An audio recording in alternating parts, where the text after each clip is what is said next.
Mother Nature's tragedies often have a way of uniting people. We saw that here in Montana in June as towns dealt with those historic floodwaters.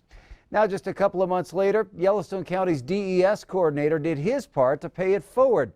David Jay's here to explain why it ended up being a bit of deja vu.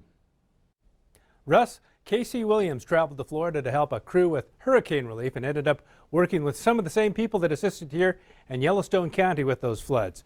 Well, that's unusual. He says often people come together to help in disasters.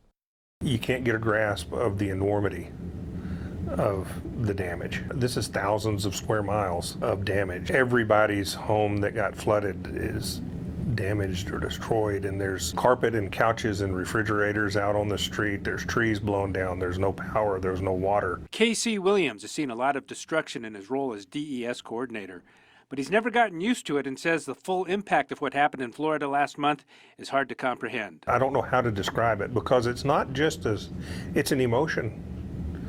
It's very emotional to go and see that level of human suffering. Williams was training in Missoula when he received the mutual aid call to go to Florida and be part of Missoula's 10-person incident management team to help with recovery from Hurricane Ian. Our commissioners answered the call and said, yep, we can let Casey go do that. And I learned about the request on Tuesday, and we left 6 o'clock Wednesday morning. The team traveled to Sarasota County, Florida, where Williams ran into a familiar face, an emergency responder who helped them with flood relief in Yellowstone County earlier this year. What was really cool is we got there and the first person that shook my hand was a lady by the name of Paige who had been sitting in my office helping me just a few weeks earlier. And he says help from the outside makes it easier during a disaster.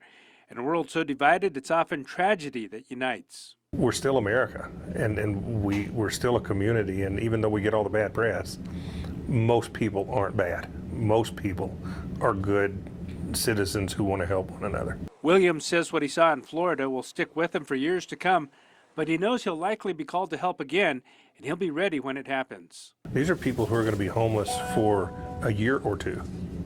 These are people who may have lost everything that they're not going to recover. So if there's anything that we can do to make it less stressful on them or to help them through it, it's super self-gratifying, but I think it's just the right thing to do. In Billings, David Jay, MTN News.